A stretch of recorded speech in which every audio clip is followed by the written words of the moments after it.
पढ़ा दिए तो हो गया। हमको बहुत अच्छा लगा कि चला, तुम सोचो कि वहां से भी चलवा सा बच्चा भेज रहा है। ये तो अभी वो लड़का आया है तो उसको तो हम जानते भी नहीं है। तुम हमको जानता है क्या? हम उसको जानते भी नहीं है, वो भी हमको नहीं जानता। इसके बाबूजी हमको जानते हैं क्योंकि वो खुद एनसीएल में काम करते हैं।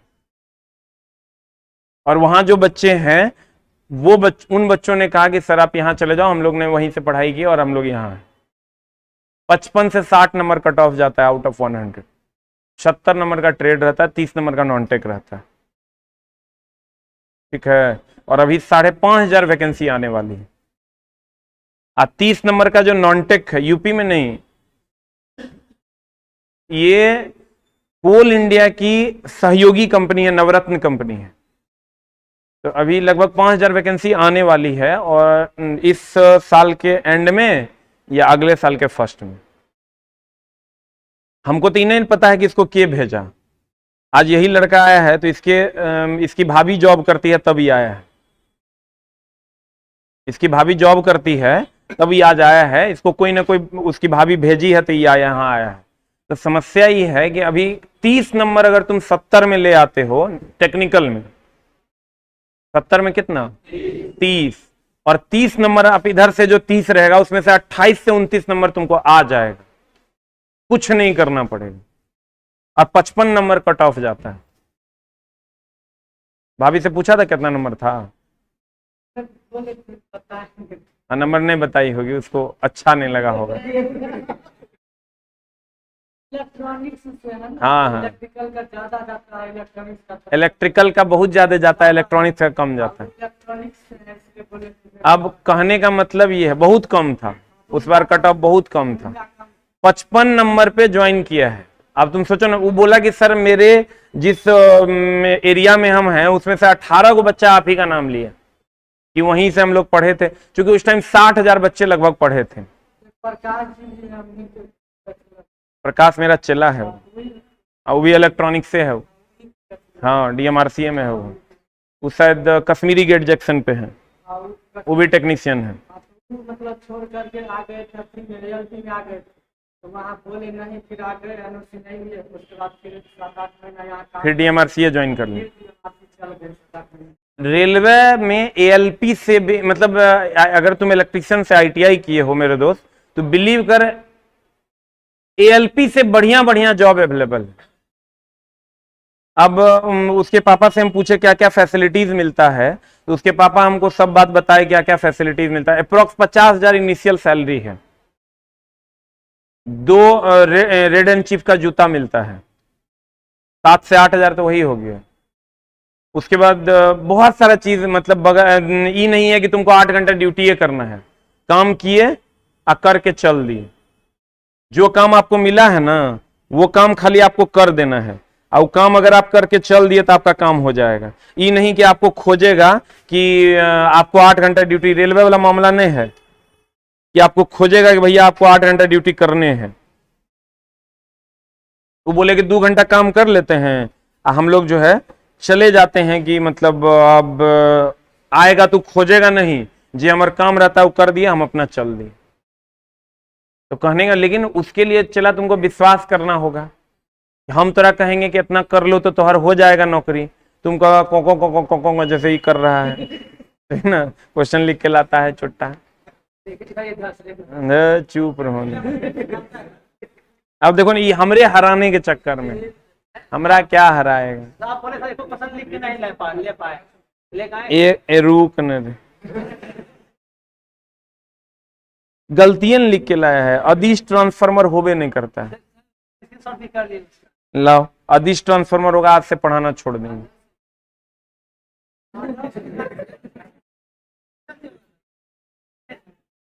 अच्छा, अदिश ट्रांसफार्मर होगा, हम पढ़ाना छोड़ देंगे। अभी पूरा बैच का पैसा वापस, क्या दिक्कत है? पहले वर्ड देखो ये लिखा है, अदिश अदिश। अब देखो ई गलत लिखा है, ई कोई एक्सप्लेनेशन करवाया है क्या? टाइप, अरे मतलब क्वेश्चन टाइप करके करवाया होगा। अब अदिश ही भौतिक राशि थोड़े है जी अदिश होगा, ये गलत है। एक आदर्श ट्रांसफार्मर होगा। अब देखो इनका कहना है कि एक आदर्श, मान लेते हैं गलती हो गया होगा लिखने में, एक आदर्श ट्रांसफार्मर में भार रहित प्राथमिक धारा, ये हमने पढ़ा है तोरा, और जब एग्जैक्ट लाइन दिखा दे तब की करेगा। लाओ किताब। हमको आदेश नहीं समझ आता, आदेश हमने ध्यान दिया, आदेश चला, अदिश भौतिक राशि दो प्रकार के, एक सदिश और एक अदिश। ट्रांसफार्मर दो प्रकार के, सदिश अदिश सुना है रे, जकरा में दिशा होगा वो सदिश वाला ट्रांसफार्मर, जकरा में दिशा नहीं होगा वो अदिश वाला ट्रांसफार्मर। एग्जैक्ट ही लाइन अगर दिखा दिए किताब में तब की करेगा। लाओ थोड़े सा आगे देखो लैंग्वेज कितना गड़बड़। इसमें गलती था, हम क्या करें? अरे तुम एग्जाम देके ना आया है, एग्जाम हॉल में यही लिखल था। नहीं, इसी वाला नहीं था, ये दूसरा कुछ लिए। ये अभी रिजेक्शन इसका भी नहीं कराया। अच्छा, हम तो तुम्हारे पहले क्वेश्चन पर हैं। पहला क्वेश्चन है सर, मतलब तुम्हारा, तुम जो लिख के दिया है, अरे चला गुस्सा आता है इसका टोन सुन के हम। ये अगर एग्जैक्ट लाइन नहीं लिखल होगा तो हम दोषी हैं, तबे ना हम दोषी हैं। देखो तुम शून्य लोड पर आदर्श ट्रांसफार्मर का वोल्टेज और करंट के बीच कितना से लीड और लैग है कि नहीं तुम्हारे लाइन में, नहीं होगा जे तुम कह दो। देखो ऑप्शनों है, नहीं होगा तो जे तुम कह दो। और थोड़ा आगे बढ़ जाते हैं तुम्हारे हिसाब से। 11 kilo volt, 1600 kilo volt ampere, 4 प्रकार के परिणामित के तेल की डाइलेक्ट्रिक शक्ति होती है। अब देखो ये क्वेश्चन ही गलत है सब, देखो यही समस्या है। चला अब देखो ये क्वेश्चन का कौन मीनिंग है हमरा बता। 11 किलो वोल्ट अब फिर कॉमा 1600 किलो वोल्ट एम्पियर, 4 प्रकार के परिणामित। हम लिख देते हैं क्वेश्चन, अब कोई हमारा मीनिंग लगा दे, हम गरीब आदमी हैं, चला मास्टर किए हैं। ये क्वेश्चन है, पढ़वे छोटा गलत सलत करेगा तो कहां से बनेगा। 11 के भी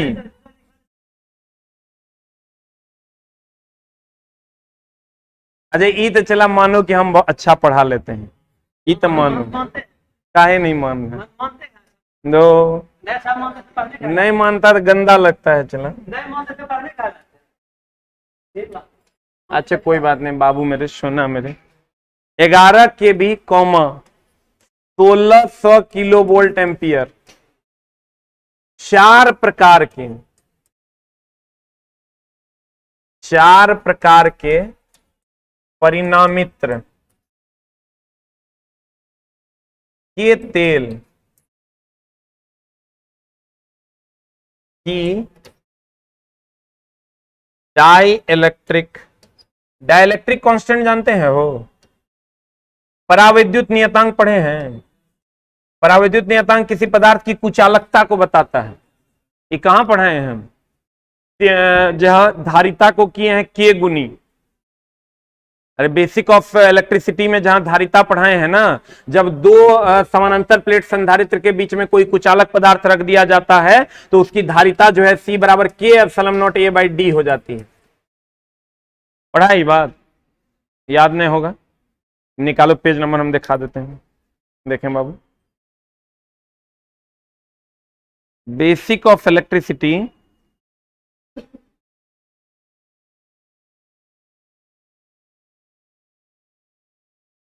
पेज नंबर आप निकाल लीजिए।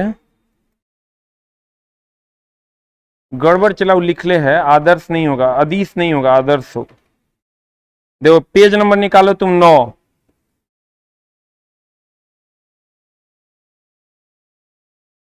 Page number only 9।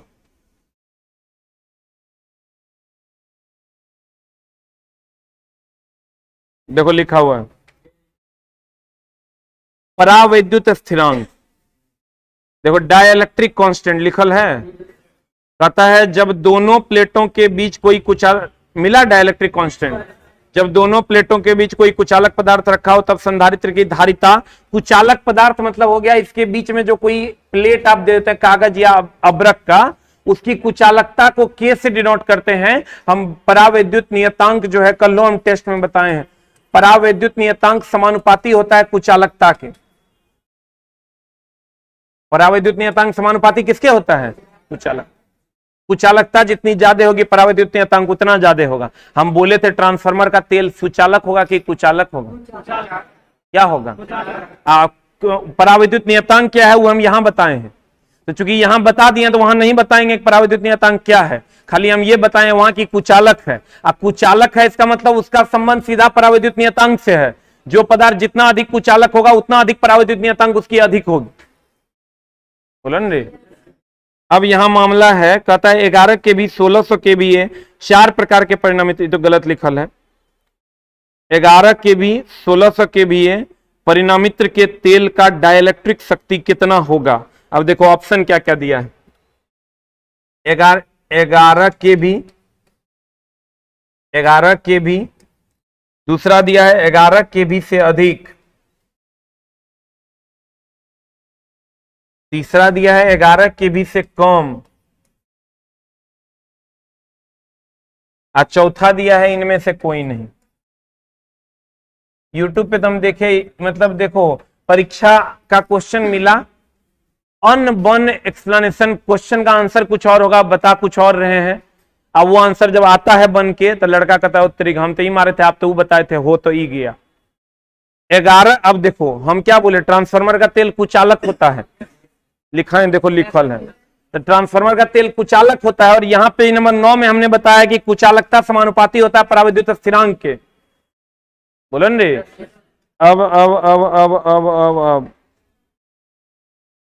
अब देखो यहां लिखियो दिए हम, कुचालक पदार्थ का परावैद्युत नियतांक को के से डिनोट करते हैं। अब हमको ये बताओ कि अगर कुचालक होता है तो ऑब्वियसली 11 केवी होगा, जितना ज्यादा परावैद्युत नियतांक होगा उतना ज्यादा कुचालकता होगा, और जितना ज्यादा कुचालकता होगा उतना हमारे लिए बेनिफिटेड है, क्योंकि तेल तो तेल सुचालक हो जाएगा, जुलूम हो जाएगा, शॉर्ट सर्किट लग के आग लग जाएगी। बोलो ना रे। अब बता की होगा आंसर, 11 केवी से कम कि 11 केवी 11 केवी से अधिक, की होगा आंसर। बोलो तुम बताओ आंसर क्या होगा। कुचालकता समानुपाती है परावैद्युत स्थिरांक के। अब अगर आंसर की होगा, आंसर देखो देख रहा है, देखो आंसर होगा इसका 11 केवी से अधिक होगा। हम बोले ना 11 केवी से कम हो जाएगा चला तो कुचालकता परावैद्युत स्थिरांक कम हो जाएगा, कुचालकता कम हो जाएगा। 11 केवी से कम के तो कोई मतलब ही नहीं, कितना ना कितना कम हो जाएगा, सुचालक हो जाएगा वो। अच्छा 11 केवी से कम के कोनो मतलब है। कुचालकता जो होगा वो जब भी होगा परावैद्युत स्थिरांक के समानुपाती होता है। इसका मतलब ये हुआ कि उसका कुचालकता बढ़ेगा तब ना सर हमारे लिए वो सेफ है। अगर जरा सा भी सुचालकता आ गया, शॉर्ट सर्किट लग के आग लग जाएगा। होना चाहिए नहीं होना चाहिए। ई जब कम होगा तो इहो ना कम होगा रे। आई जब कम होगा तो कुचालकता कम हो जाएगा, सुचालकता ना आ जाएगा। 11 केवी से कम तो पता चला 2 केवी तक तो अल्युमिनियम का हो जाता, जुलूम हो जाए, इसलिए होगा 11 केवी से अधिक। ये चला कॉन्सेप्चुअली तुमको समझना होगा बातों को, नहीं तो नहीं होगा। एक मिनट, बाबूजी का तनी कॉल है। अगला क्वेश्चन पे चलते हैं। देखो ये कितना तेज है कि आंसर लिख के रखा है हमको हराने के लिए। मेरे तो समझ लेंगे तो की तू हमरा हराएगा। अब बोले तो लिख के टाइम लाते हैं, 1 घंटा इसमें टाइम दिए। एकदम ठीक क्या। हाँ पापा,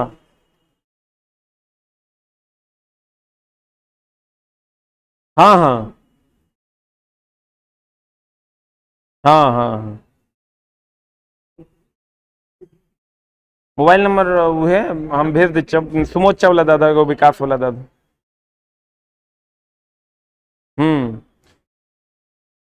कयन स्लिप भेज देते, स्लिप कया दे दीजिए, उस दिन आएंगे तो हम बिल बनवा लेंगे।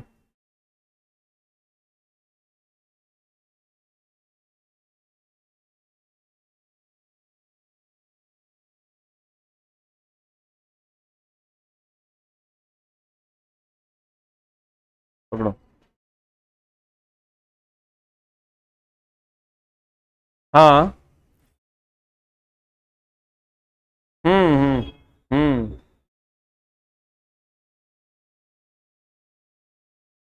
हम्म। हम्म। ठीक।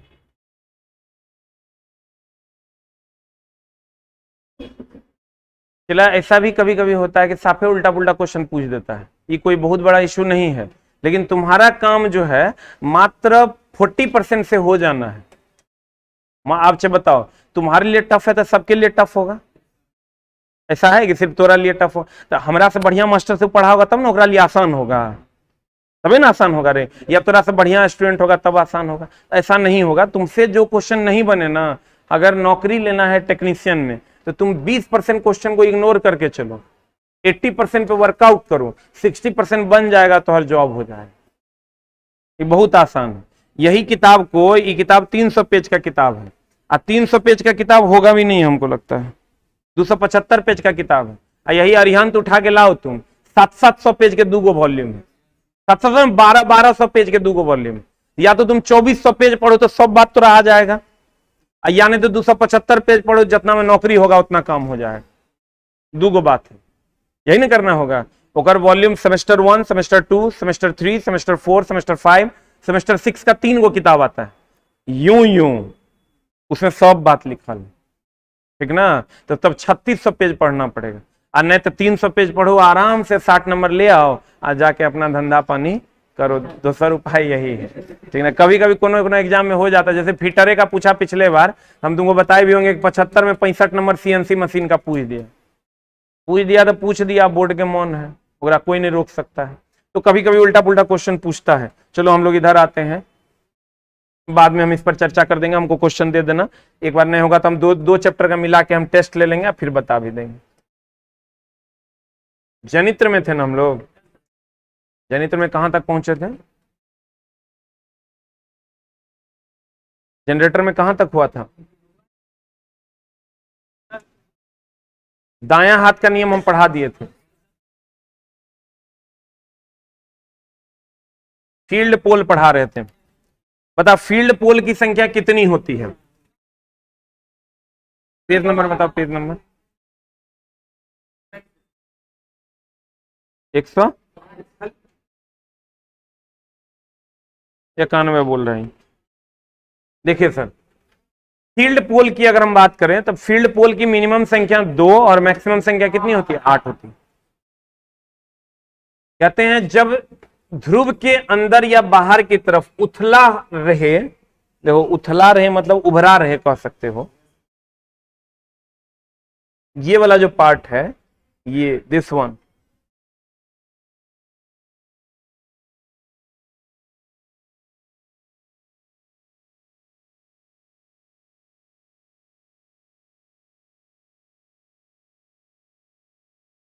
कहते हैं ये वाला पार्ट, जो ये वाला पार्ट है, ये जब उभरा रहता है या धंसा रहता है, उभरा रहता है या, तो अगर ये ऐसा नहीं रहेगा, तुम यहां जो लपेटा मारोगे ना, ये फिसल निकल जाए, बाइंडिंगे जल जाए। तो कहते हैं कि जब ध्रुव के अंदर या बाहर की तरफ उथला रहे तो साइलेंट ध्रुव कहते हैं। उथला रहे मतलब उभरा रहे। अब सभी ध्रुव क्रोड में ध्रुवसु होता है, जो कि हल्का तिरछा आकृति का होता है। इसका मुख्य कार्य है, यह क्षेत्र की कुंडली को सहारा प्रदान करता है। ये जो तिरछा रहता है ना, इस क्षेत्र की कुंडली को क्या करता है? सहारा प्रदान करता है और खुलने नहीं देता है। वह चुंबकीय क्षेत्र की अनुप्रस्थ काट क्षेत्रफल को बढ़ाता है, साथ ही प्रतिरोधकता के फ्लक्स को भी क्या करता है? कम करता है। जो विरोध करने वाला फ्लक्स है उसको कम करता है, कुछ खास नहीं है। सभी ध्रुव क्रोड में, ध्रुव क्रोड मतलब क्रोड किसे कहते हैं? जगह पर क्वाइल लपेटा जाता है। तो चला, ये जो क्वाइल है ये ऐसे लपेटा गया ना, तभी ध्रुव क्रोड में, तो ये क्रोड हो गया ध्रुव के लिए, क्योंकि इस पर क्वाइल लपेटते हैं। जिस पर क्वाइल लपेटते हैं उसको क्या कहते हैं? क्रोड। जिस पर क्वाइल लपेटते हैं उसको कहते हैं। सभी ध्रुव क्रोड में 1 या 2 लपेटों में क्षेत्र कुंडली स्थापित की जाती है, जो चुंबकीय क्षेत्र की स्थापना करती है। इसमें जो हम क्वाइल लपेटेंगे, इसको जो करंट देंगे, तो ये मैग्नेटिक फील्ड जनरेट करेगा कि नहीं करेगा? कहता है यह क्षेत्र कुंडली परस्पर एक दूसरे से श्रेणी क्रम में संयोजित होती है। जैसे ही धारा प्रवाहित होती है, प्रत्यावर्तित उत्तरी व दक्षिणी ध्रुव के रूप में चुंबकीय क्षेत्र गतिशील हो जाता है।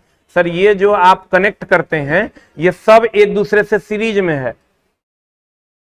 आप गौर से देखिए, यहां से तार निकला,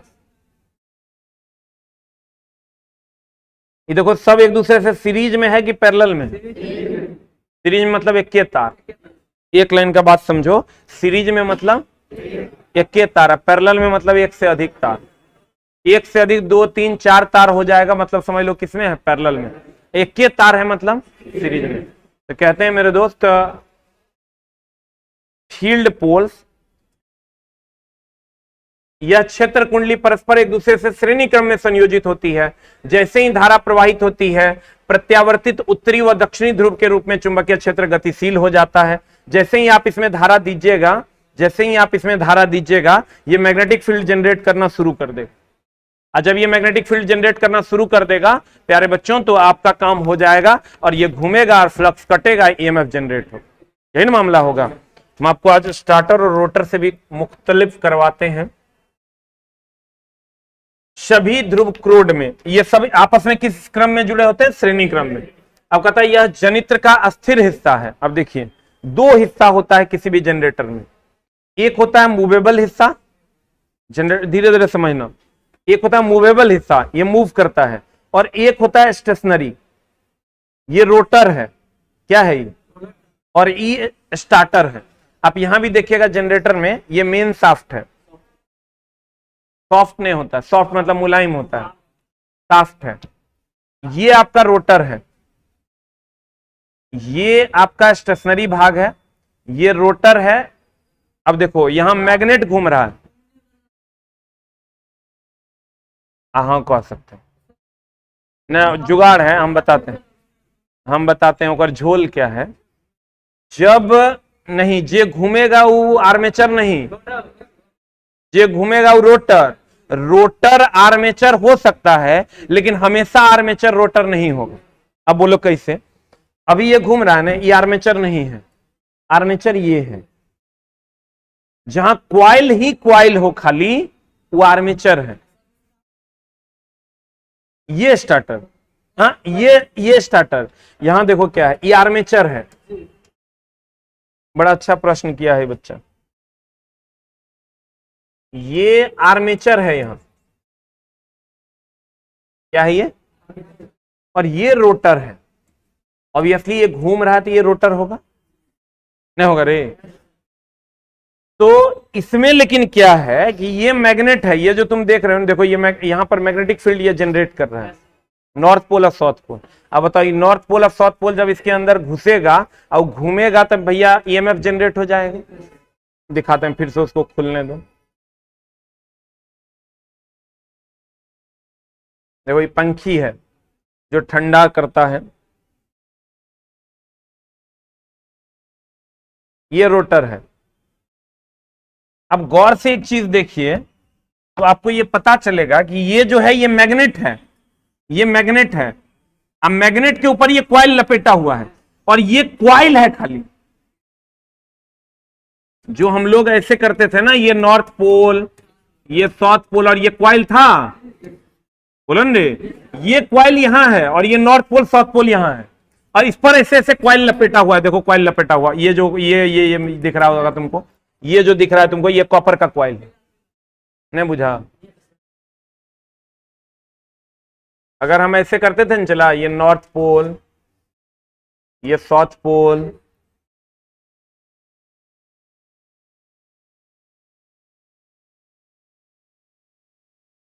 यही था, ये नॉर्थ पोल है और ये साउथ पोल है। तो नॉर्थ से साउथ की तरफ मैग्नेटिक लाइन ऑफ फोर्स जाता है, किधर से किधर जाता है? ये क्वाइल को यहां दिखाया गया है, यहां,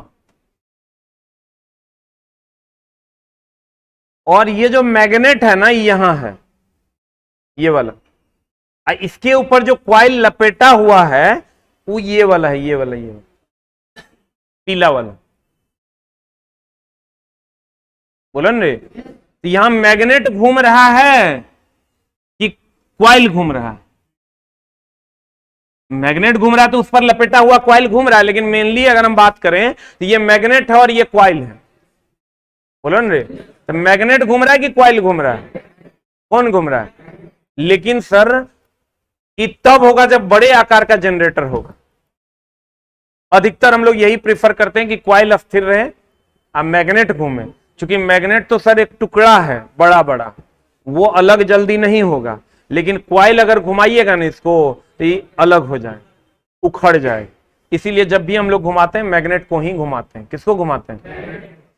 अब देखो, हम थे फील्ड पोल्स में। फील्ड पोल्स कहता है यह जनित्र का स्थिर हिस्सा है। फील्ड पोल जनित्र का स्थिर हिस्सा है, लेकिन हमेशा नहीं। ये जो नॉर्थ पोल है, ये साउथ पोल है, ये क्वाइल है, तो ये जो फील्ड पोल यही ना है, हो जो फील्ड जनरेट करता है उसको फील्ड पोल कहते हैं। ये नॉर्थ पोल है, साउथ पोल है, तो ये फील्ड जनरेट करेगा, पोल में नहीं करेगा। ये फील्ड क्या करेगा? जनरेट करेगा। और जब ये फील्ड जनरेट करेगा तो ये अस्थिर है कि गतिशील है? लेकिन हमेशा अस्थिर रहेगा क्या? हमेशा अस्थिर। कहता है यह जनित्र का अस्थिर हिस्सा है, लेकिन हमेशा नहीं, हमेशा नहीं। अब कहता है ये लेमिनेटेड कास्ट स्टील अथवा एनिल स्टील के बनाए जाते हैं। किसके बनाए जाते हैं? अब देखो एक बात, ये अस्थाई चुंबक है। कौन चुंबक है? अस्थाई चुंबक इस्पात का बना होता है। अस्थाई चुंबक किसका बना होता है? अस्थाई चुंबक। तो तुम गौर से देखो, ई भी एक स्टील है, ई भी एक स्टील। अस्थाई चुंबक किसका बना होता है? किसका बना होता है? तो कहता है मेरे दोस्त, ये लेमिनेटेड कास्ट स्टील अथवा एनिल स्टील के बनाए जाते हैं। किसके बनाए जाते हैं? कास्ट स्टील या एनिल स्टील के। कौन? फील्ड पोल। कौन? सर वही कास्ट स्टील या एनिल स्टील का। इसी पर कॉइल लपेट के करंट देते हैं तो और मैग्नेटिक फील्ड तेज हो जाता है। बोलन रे। अब आते हैं हम सर आर्मेचर पर। ठीक है, आर्मेचर किसको कहते हैं? यही मामला है। अभी इसमें आर्मेचर इसको कहेंगे। एक लाइन का बात समझो, आर्मेचर इसको नहीं कहेंगे, जिस पर क्वाइल लपेटा हुआ होता है उसको आर्मेचर कहते हैं। फॉर एग्जाम्पल, अगर ये मान लो कभी पंखा का क्वाइल देखे हो,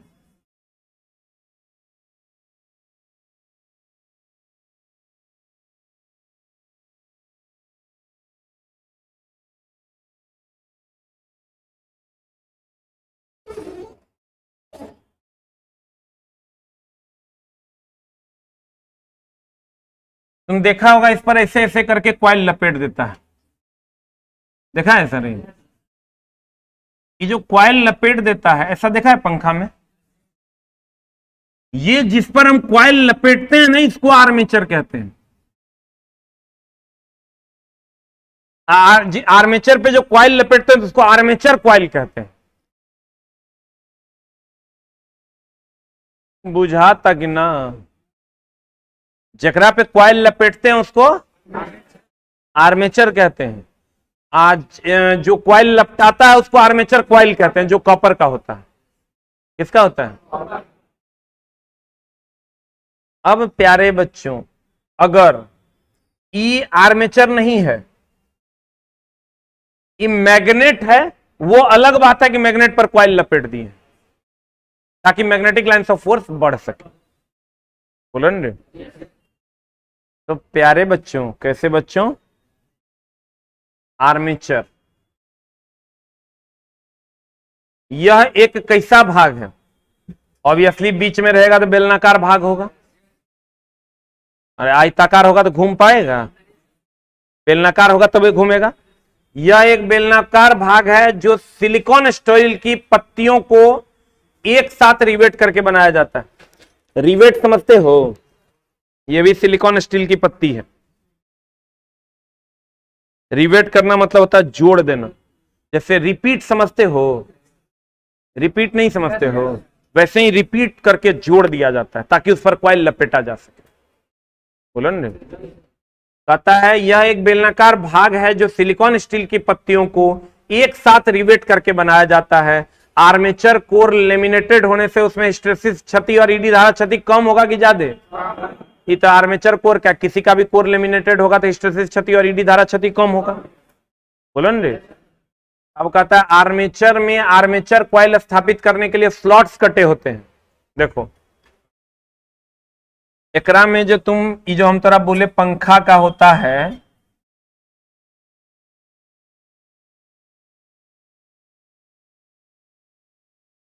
पंखा का होता है ना, इस पर स्लॉट यानी खांचा कटा होगा आर्मेचर पर, तब ना उस पर कॉइल लपेटेंगे हो।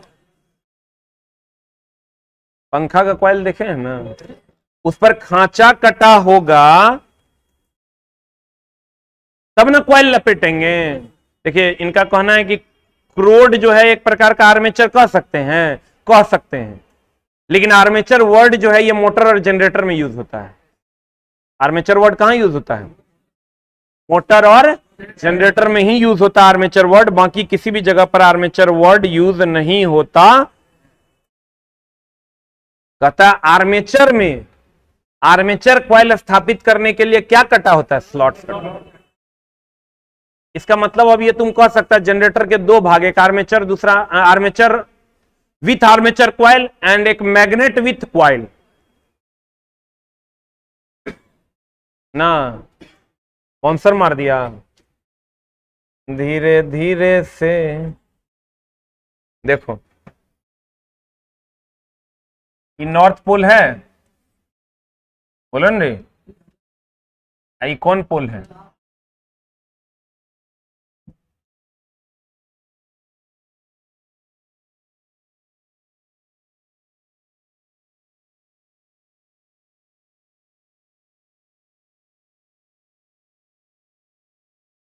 नॉर्थ से साउथ की तरफ मैग्नेटिक लाइन से फोर्स जाएगा, बोलो ना रे मेरे दोस्त। इस पर हम कॉइल लपेटेंगे।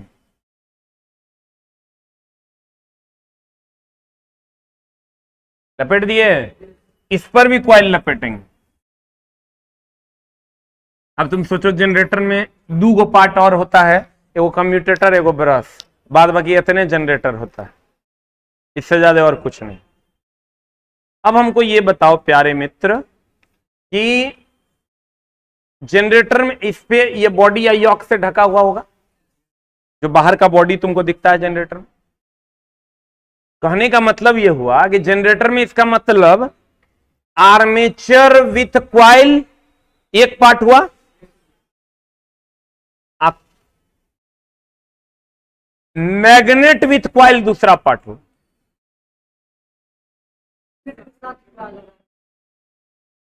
देखो मेनली आर्मेचर के साथ कॉइल होता है, मैग्नेट के साथ तो कॉइल खाली देते हैं मैग्नेटिक फील्ड बढ़ाने के लिए। मेनली कॉइल किसके पास होता है? आर्मेचर। आर्मेचर कॉइल है कि आर्मेचर पर कॉइल लपेटते हैं? हम पूरा इंजीनियरिंग कर लिए, नहीं बुझाया था कि आर्मेचर पे कॉइल लपेटते हैं कि आर्मेचर एक कॉइल, लेकिन काम चल गया। आप बोलो काहे चल गया? कि तुम आर्मेचर को कॉइल समझो कि कॉइल को आर्मेचर समझो, कहीं डिस्टरबेंस नहीं होगा। काहे कि दोनों एक ही ना है। वो अलग बात है कि सेंस के हिसाब से दोनों अलग अलग है, लेकिन काम तुम्हारा चल जाएगा। हम जब आर्मेचर कहेंगे तुम समझ लेना ये नॉर्थ पोल है, ये साउथ पोल है। हम अगर आर्मेचर कहेंगे तो मतलब ये वाला पार्ट, बोलो न रे। आप मैग्नेट कहेंगे तो ये वाला पार्ट, बुझा तुम? क्योंकि कॉइल दोनों में कॉमन है, लेकिन मेन कॉइल का काम कहां है? आर्मेचर पर कि मैग्नेट पर? आर्मेचर पर, बोलो ना रे। आर्मेचर कहते हैं यह कैसा पार्ट है? बेलनाकार की शंकुआकार? यह एक बेलनाकार भाग है जो सिलिकॉन स्टील की पत्तियों को एक साथ रिवेट करके बनाया जाता है। आर्मेचर कोर के लेमिनेटेड होने से उनमें हिस्टेरेसिस क्षति तथा ईडी धारा क्षति कम होगी कि ज्यादा? अब कहता है आर्मेचर में आर्मेचर कॉइल स्थापित करने के लिए क्या कटे होते हैं? स्लॉट्स, खांचे कटे होते हैं। आर्मेचर का मुख्य कार्य क्या है? ये आर्मेचर है ना, चला आर्मेचर कॉइल है नहीं, एक मेनली काम क्या है? फ्लक्स को काट देना। बोलवे नहीं करेगा। देखो यहां से अभी आर्मेचर अगर ये है, ये आर्मेचर है, यहां अभी मैग्नेट निकलेगा, ये मैग्नेट ना है, ये घूमेगा तो एक में नॉर्थ पोल साउथ पोल है, ये मैग्नेट है, नॉर्थ पोल साउथ पोल है ना रे। तो मैग्नेटिक फील्ड जनरेट होगा, मैग्नेटिक फील्ड जनरेट होगा तो फ्लक्स निकलेगा। देखो अभी फ्लक्स निकलेगा, ये जो फ्लक्स निकलेगा इसको ये काट देगा, काट देगा तो में करंट जनरेट होगा, यहां से निकाल के बल्ब जला लेंगे। बोलो ना रे।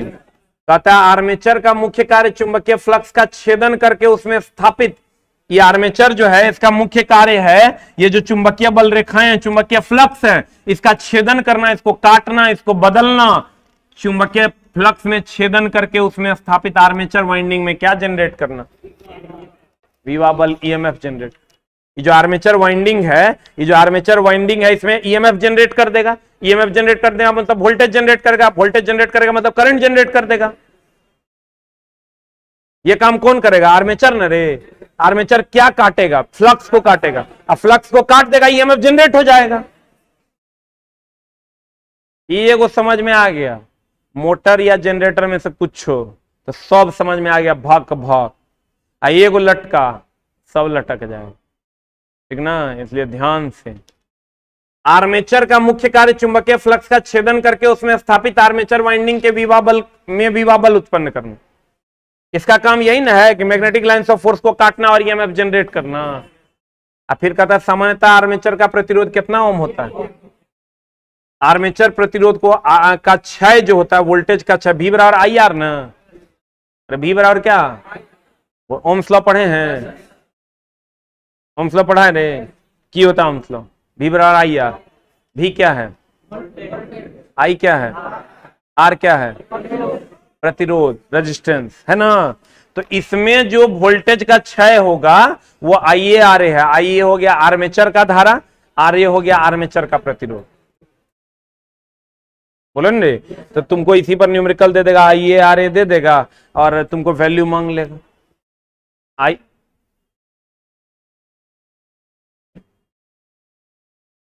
कॉइल नहीं निकल रहा है, मैग्नेट है।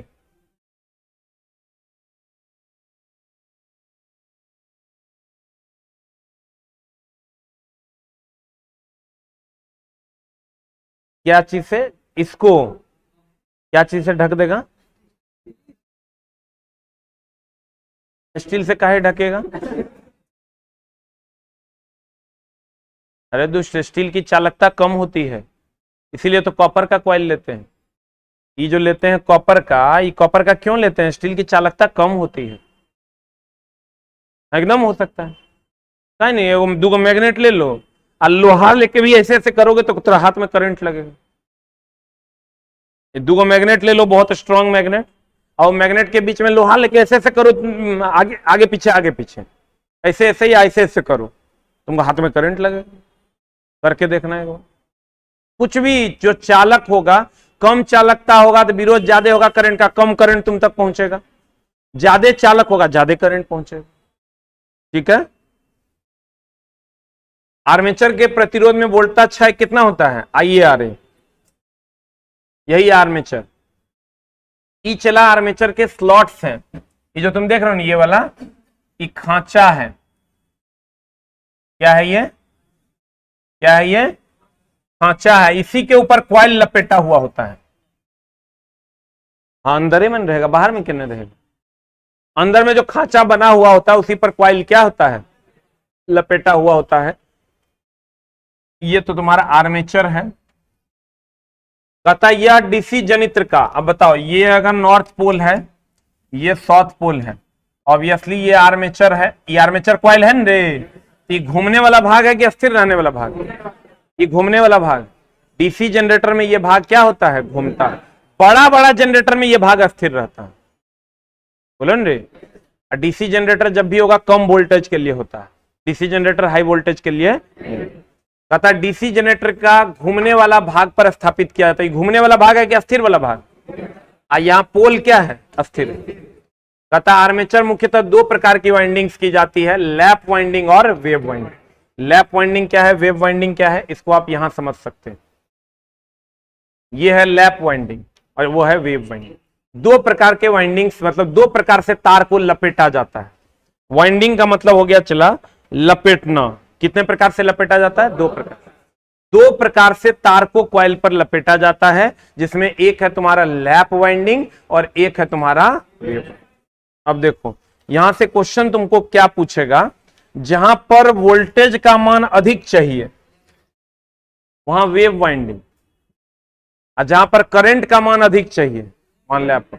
आई तो तुमको पता है कि वोल्टेज बढ़ेगा तो करंट घटेगा, अब वोल्टेज घटेगा तो करंट बढ़ेगा, बोलो न रे। लैप वाइंडिंग में अगर हम बात करें, देखो लैप वाइंडिंग में वोल्टेज का मान कम होता है, अब वेव वाइंडिंग में वोल्टेज का मान वेव वाइंडिंग में करंट का मान बहुत कम होता है, इसका मतलब वोल्टेज अधिक होगा, बोलो ना रे। अब फिर कहता है इसमें एक दूसरे के समानांतर बहुत सा परिपथ होने के कारण से रेजिस्टेंस बहुत कम हो जाता है, जिससे करंट अधिक होता है। इसमें यह अधिक वोल्टेज की आवश्यकता होती है, वहां वेव वाइंडिंग का प्रयोग किया जाता है। अब देखो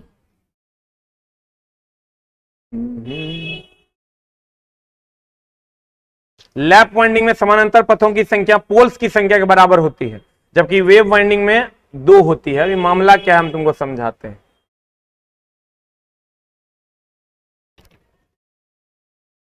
एक होता है लैप वाइंडिंग,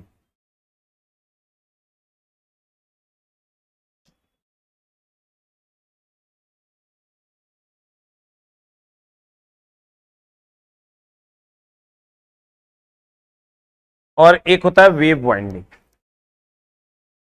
एक लैप और एक क्या वेव। हमको एक बात बताओ, एक सर करंट के मान को बढ़ाता है, एक वोल्टेज के मान को बढ़ाता है। एग्जाम हॉल में जाओगे ना कंफ्यूज हो जाओगे, पता नहीं चलेगा क्या मारे। तुमको कहेगा वेव वाइंडिंग के उपयोग से वोल्टेज बढ़ेगा, वोल्टेज घटेगा, वोल्टेज करंट बढ़ेगा, करंट घटेगा, इस टाइप के क्वेश्चन पूछे जाते हैं। और समानांतर पथों की संख्या इसमें पोल के बराबर होता है, इसमें समानांतर पथों की संख्या 2 होता है। अब इसको ध्यान में कैसे रखें हम, तो एकदम सिंपल है। इसमें देखो वेव में भी है, जकरा घर में जे रहेगा ओकरे न बढ़ाएगा। अरे हमारा घर में जे रहेगा ओकरे न हम बढ़ाएंगे। जकरा में भी है, इसका मतलब ये वोल्टेज को बढ़ाता है और करंट को घटाता है। तो इसका मतलब इसका उल्टा ही होगा, ये वोल्टेज को घटाएगा, करंट को। हम ऐसे ही याद किए। अब इसमें समानांतर पथों की संख्या पोल की संख्या के बराबर है। तो तुम गौर से देखो, लैप में पी है, उसमें पी नहीं है। इसमें समानांतर पथों की संख्या जो है वो पोल P4 पोल के बराबर है। इसमें समानांतर पथों की संख्या जो है, इसमें समानांतर पथों की संख्या कितने के बराबर है? 2 के बराबर। लैप वाइंडिंग में समानांतर पथों की संख्या किसके बराबर? इसमें समानांतर पथों की संख्या 2 के बराबर। हमको जब ध्यान में करना होता है तो हम कहते हैं वेव वाइंडिंग। वेव वाइंडिंग में भी है, इसलिए वो वोल्टेज को बढ़ाएगा, करंट को घटाएगा, जिसके घर में जो रहेगा उसको बढ़ा देगा। और लैप वाइंडिंग वोल्टेज को घटाएगा, करंट को बढ़ाएगा। और लैप वाइंडिंग में समानांतर पथों की संख्या पोल की संख्या के बराबर, चूंकि पी है।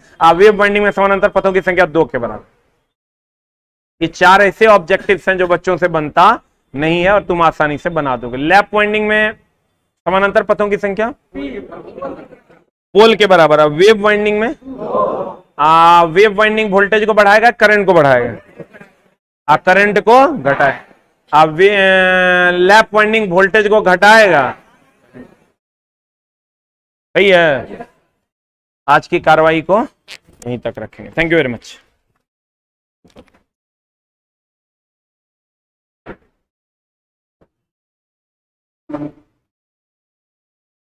और तुम बोलता ऐसे है, मेरा याद कर, कोनो दिन काट फाड़ भगा दो, कोनो दिन तू नहीं रहेगा क्लास, तुम जाओ। देर कैसे रहा है तू?